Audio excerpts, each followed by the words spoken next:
Hey y'all, and good now, whenever and wherever this finds you. Today I want to talk about love and appreciation. How much I love making videos and how much I appreciate the people that watch them. And what a joy it is for me to do this. And, you know, there's so much turmoil and upheaval right now because of the transition. And you know, going from a caterpillar to a butterfly is no simple feat. I mean, it's a miracle and it's miraculous as the day that we were born. How did we get here out of nothing? You know, a sperm and an egg cell? Right, yeah. So, we live in an infinite universe where all things are possible.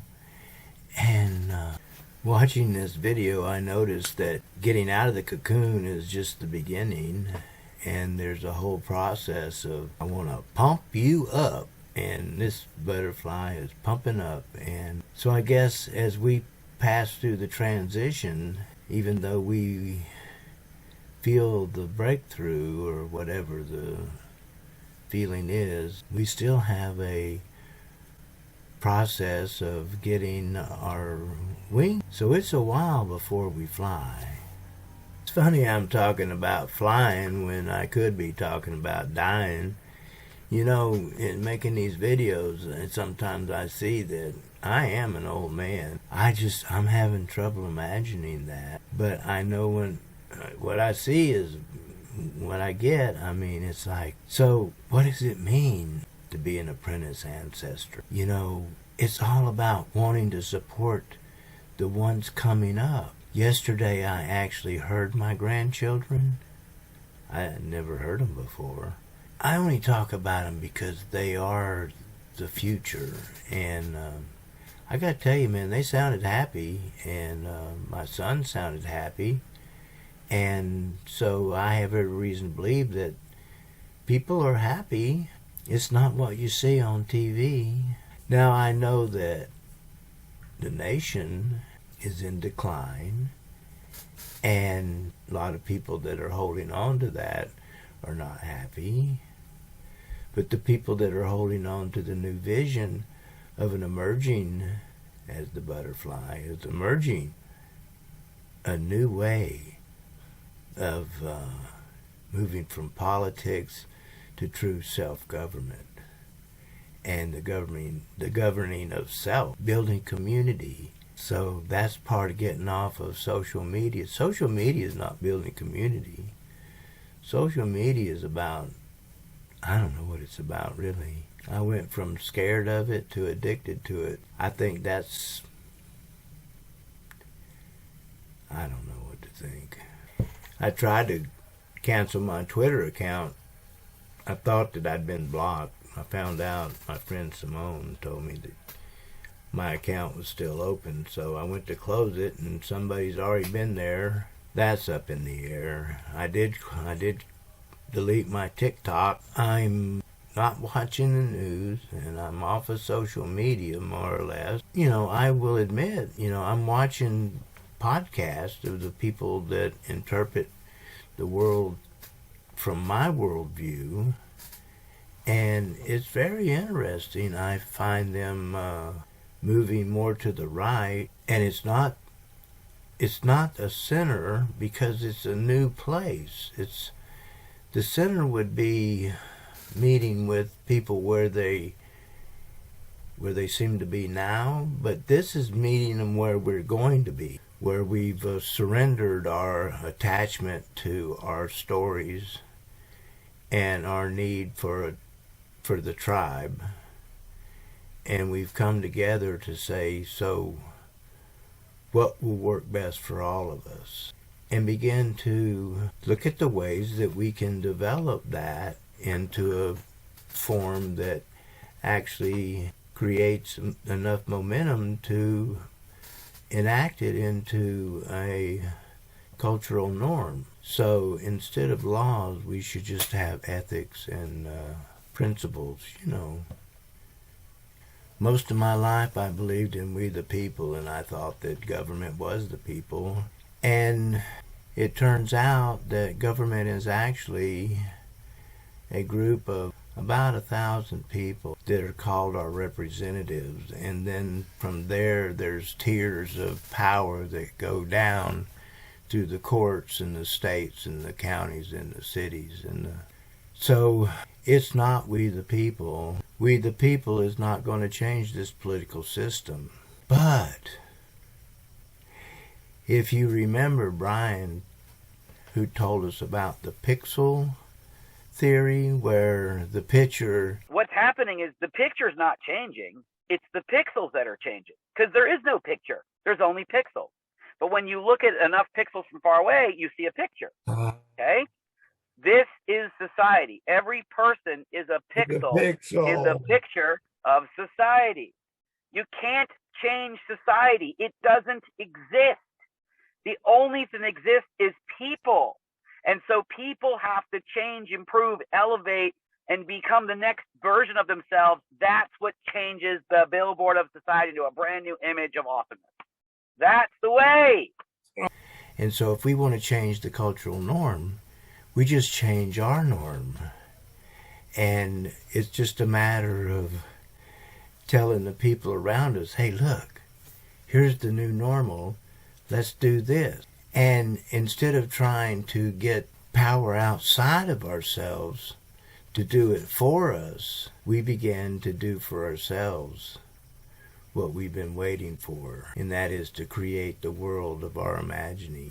I speak of the future when we've surrendered our stories and our indoctrination to a new sense of self-sovereignty. But what is going on today, and that is most people are still attached to the story, some form of media, believing in government is going to be our savior, that we somehow are improving our lives through surrendering to an outside force, when the cultural norm is to believe in this system that abuses the majority of people, in the sense that opportunity is not shared equally. And that's all about believing in scarcity, and that one person can control a group of people, and that a group of people cannot control themselves.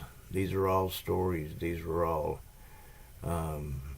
manufactured to get us to consent to a world that doesn't really work for us. You know, coming up, I'm going to change a little bit here. On October 15th, there's a call for a national strike. You know, I think it's true that the system that we have now doesn't work, and we just can abandon it. Well, no, wait a minute.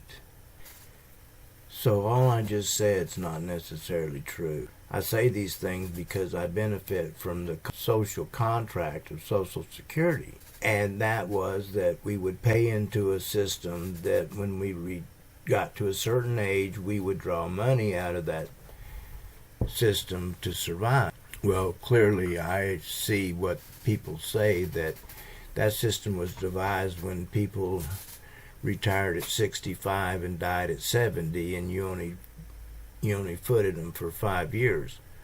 Well, I always wonder, like, how much did I put in and how much am I taking out? And I need to stop thinking like that, because we live in a world of bounty, a bounty of abundance. And there's plenty of money. They just make up money. Money is not as magical as life, where really it comes from nothing. The money is a scheme of some sort, and I won't go into it now, but it's used to manipulate and control and get some people to believe that one group of people deserve more than another. I was a carpenter, and I always wondered, how is it that the bank gets 3 times the price of the house? That didn't make sense to me. That a system would take my labor that I sold at a fair value, and then take that and double it and force people to pay them for the privilege of having bought my service. Fuck it, I'll give you my service. Look, I got caught up in it. These are the ponderings of an apprentice ancestor. You know, it'd be easy to focus on the world that I'm leaving that's fucked up, but I'm talking about the possibility. Cleaning it up is a worthwhile task, and we wonder what will be the jobs of the future. There you go. Meanwhile, we'll be creating a new, clean, vital future, and there'll be those things to do. I have a very optimistic view of the world that I'll be leaving, because it's a world of bounty. It's a world of enough. It's a world of more than enough. It's a world of what you steward well, you get more of. It's just ever increasing. We've tried to copy that in manufacturing, but that doesn't work. Taking doesn't work. It's all about receiving and giving. I think electricity is a good example of this.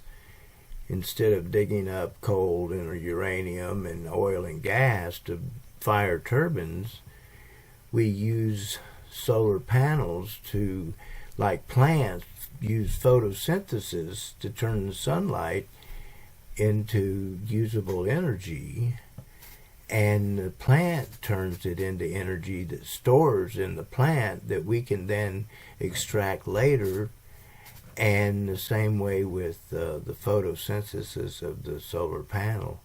Not to mention that we can just receive the natural flow and use wind turbines instead of gas and oil and coal and uranium fired turbines. That, people say, is not going to solve the needs of the future. Well, that may be true, but they're assuming that the needs of the future will be the needs of now. And what we're doing now is trying to sustain an unsustainable system. In the future, when we're dealing with a sustainable system and we're conscious of what we're doing and we're putting back as much as we're taking, we'll reach a place of equilibrium, much like nature. You know, my friend Mark says we should mimic nature, where nature creates out of nothing everything.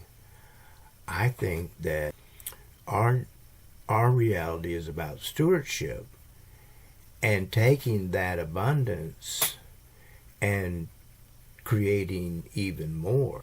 So we're multipliers to nature. And so what we steward, we get more of. And I learned that good stewardship is about doing more with less material, less effort. There's great joy in doing that. You know, when I was recycling wood and people looked at it and they were saying, "Why are you doing that? There's no money in it." And I would say, "Yeah, well, I do it because it's hard. And I do it because it's right." And Alfredo will laugh really loud when I tell him, "I do it for the owls." You know, whatever reason we do things, when we do things for others and nature, it's a benefit to ourselves, don't you think? Am I pontificating too much? Dare I say, I do think so. Then let me get back to the original idea of this video, which is love and appreciation. And I love making this video, and I hope you appreciate it. And I hope you enjoy it. I mean, it's okay if you don't. I get it. I'm not for everybody, but I like it, and I hope you enjoyed this, and I'll see you down the road.